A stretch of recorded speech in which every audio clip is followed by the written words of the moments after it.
Good morning, students. Welcome back to the fourth session of your last chapter.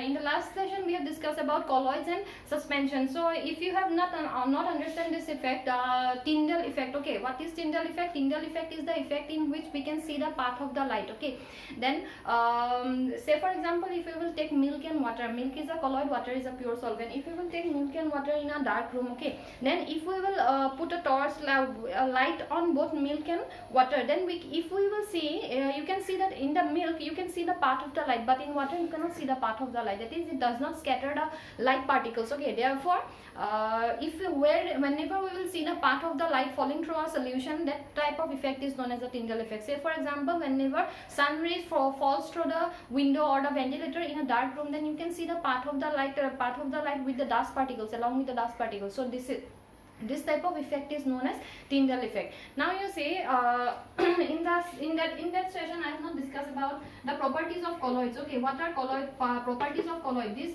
first property, it is that it is a heterogeneous mixture.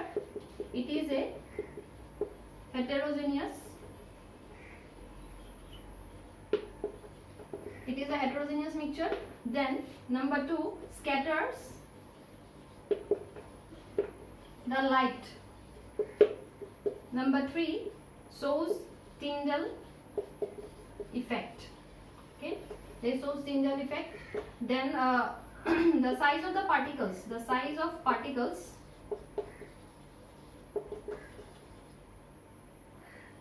is larger than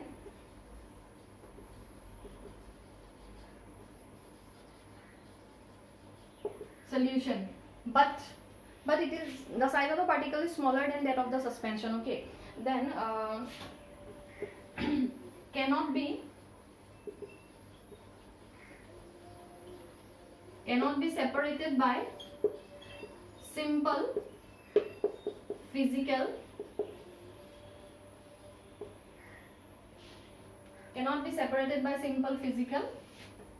techniques. Okay, these are some of the properties of a colloidal particles. These are the properties of colloids. Okay, that is all colloids or colloidal particles. First, it is a heterogeneous mixture. Secondly, it scatters the beam of light.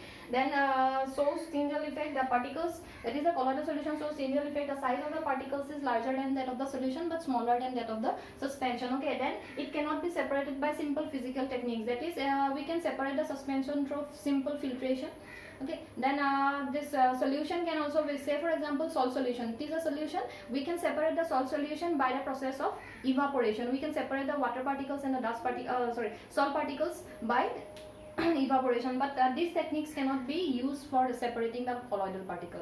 Now in this session we will discuss about the separating techniques, different types of separating techniques. We will study both for colloids and for solution. Okay, you can write these properties by pausing the video. Okay,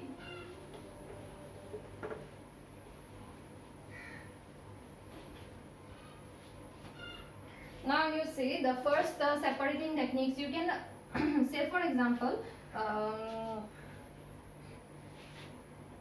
am writing this. I am writing in the board with the help of the ink, with the help of the marker, and this marker contains an ink, and this ink is made up from a dye. Okay, now you see this dyes are what? Dyes are colored compounds which are made up of other dye. It is you can see the color, it is black. Okay, so this, it is a black dye. If you will, that is the from whenever you will write with the ink pen, then that ink it is a dye. Now how we will separate both this ink from the dye? Okay, so the separating technique, it is known as evaporation. Say for example, one method it is given in your book. You say separating dye from ink. Separating dye from black or blue ink. So this technique, we can separate this dye, that is we can separate the dye. Dyes are the particles, colored particles, which make something colored, which makes through which we can see something that is colored. I am wearing this green color. While making this thing, green color dye is used. Okay, so similarly while making the ink, black or blue, black, blue, red, green, this type of dyes are used to make the ink. Now you see how we can separate this dye from the black and blue ink. Okay, say for example, I'm taking, what happens, you can see this type of apparatus in your lab. Okay, this is known as the Watts glass. Okay, these are, you are taking a Watts glass and you are taking some few particles, that is few droplets of this ink. Now I'm placing this Watts glass above a beaker. Okay, I'm putting this in a beaker containing water.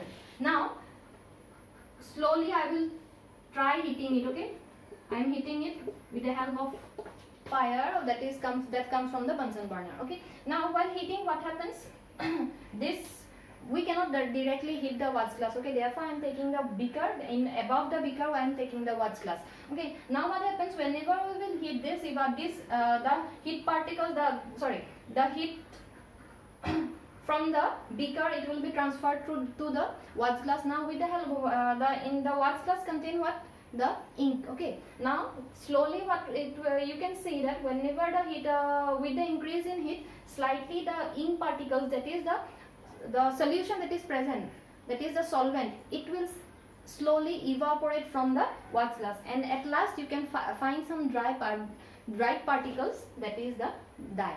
Okay, this is how we can separate dye from black or blue ink, that is by simple method of evaporation. You can do this experiment at your home also. If you will put some droplets of ink in a, say for example, you can put it on a plate, then you what you do, you just put the plate on the sun. Okay, then after some time you will see that the solvent particles, they are evaporated, and you can find the dye particles left out in the plate. So this is the method of evaporation through which we can separate dye from ink. What is evaporation? Evaporation is the process through which, I think evaporation through, I think you have gone through evaporation. It is the process in which the liquid particles is converted into gaseous particles. Okay, below its boiling point. So what happens here? What particles are evaporated? The solvent particles are evaporated from the ink. Okay, this is how we can separate black ink or blue ink from the dye. So the question will directly come, how we will separate dye from black or blue ink? By evaporation. Then you have to write. Okay.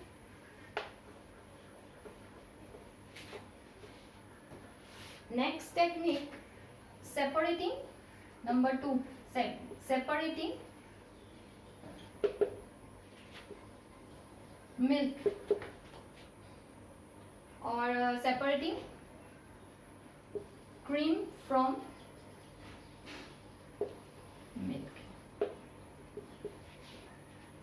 We can separate this. You can see whenever cream and milk are present, both are what? Cream and milk, they are both are what? Milk is a colloid, cream is also a colloid. Okay, milk is a liquid colloid, that is emulsion, and cream, it is a solid in liquid colloid, that is whipped cream. I have given you one example in the last class. So you see, we can separate this two colloid by the process of centrifugation. Okay, centrifugation, it is a technique in which the both the mixture, they are spin. Okay, they are spin means centrifugation. For centrifugation, there are separate machines available. Okay, whenever the small test tubes are present, you can put the samples in the test tube, and this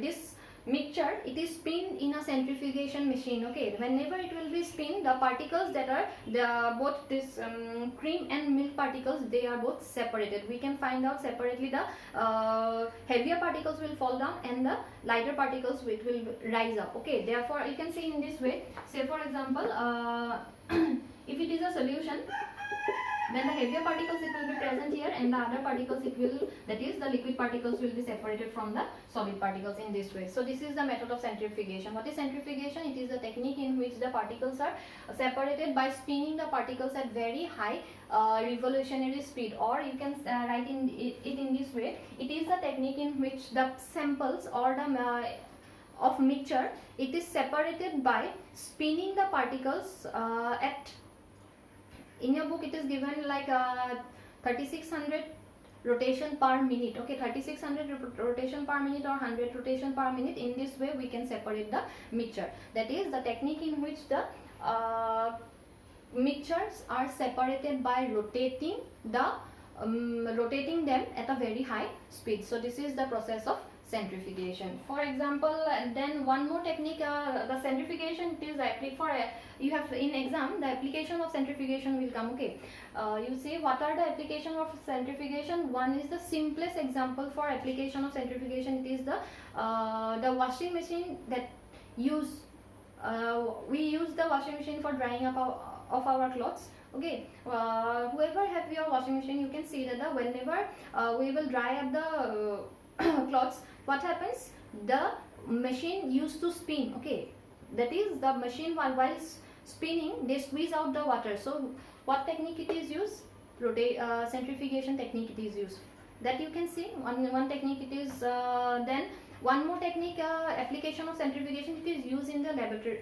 That is for laboratories in where you can separate the it is used for testing blood or urine. Okay, for example, like testing of uric acid, then blood samples are used then for finding the diabetic level. So these things are used, this technique is used for testing of urine and blood in the labs. Okay, this is how these are some of the application of centrifugation. That this question might come, what are the application of centrifugation? It is used for separating cream from milk, then it is separating the application. One more example is that is drying up of clothes in the washing machine. Then the it is used for blood and urine test. Okay,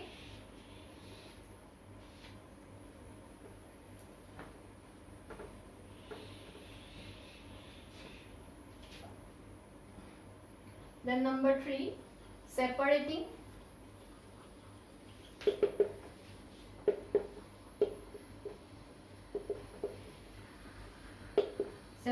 to immiscible liquids.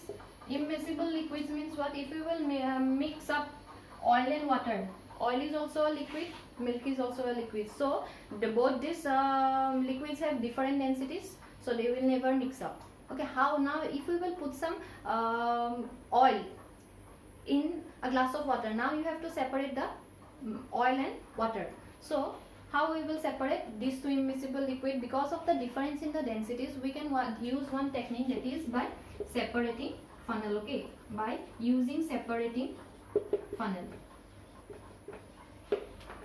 See one you can see this type of apparatus.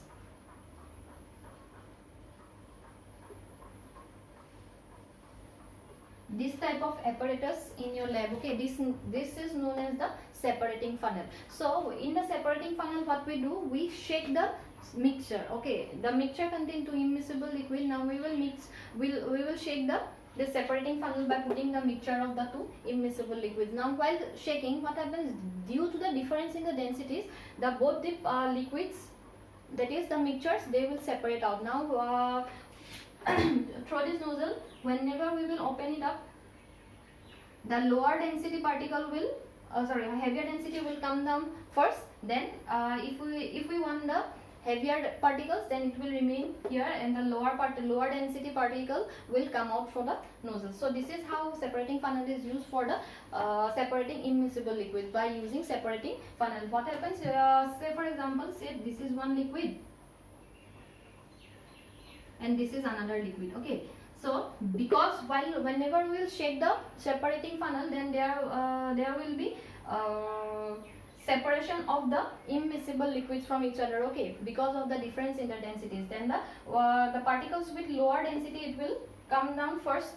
If we will open the nozzle here, then the heavier particles will remain in the separating funnel. So this is how you can separate the immiscible liquids. Next,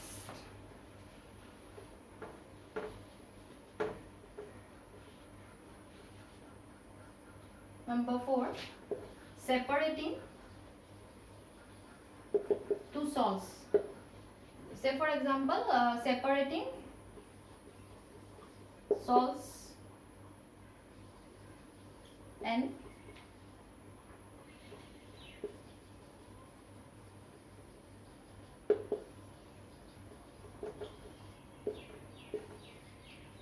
the formula for ammonium chloride, it is NH4Cl. Now you see, for example, ammonium chloride, it is mixed with the table salt that we are taking. Okay, now ammonia, we cannot take ammonium chloride, it is very harmful to our health. So how we will separate ammonium chloride from the mixture? Now the salt that we take there, say for example table salt and NaCl, say this example NaCl, it is NaCl plus NH4Cl, it is present in the mixture. Okay, now what happens if we will one particle, that is NH4Cl, sodium chloride, it is less volatile, whereas ammonium chloride, it is more volatile. More volatile means what happens, say for example when you will keep some acetone, then what happens, the acetone will dry up, that is the remover, that will nail polish remover that whoever use at your home, okay, this nail polish remover will dry up after some time. So this what kind of property it attains? It attains the property of sublimation. Okay, sublimation, it is a technique or it is a process in which the particles, say for example naphthalene balls, they are converted from solid particles to gaseous particles whenever we will keep it open. Okay, this type of property, these are the properties. Sublimation occurs due to the volatility of the compounds. Okay, now you see this ammonium chloride, it is a volatile compound, and whereas NH4 is less volatile, it is not volatile. So what we can separate this NH4Cl and NaCl by the process of sublimation. So how we will separating technique, it is known as sublimation. We can separate volatile and non-volatile compounds, or we can separate salts and ammonium chloride by the process of sublimation. One diagram it is given in your book, you can see.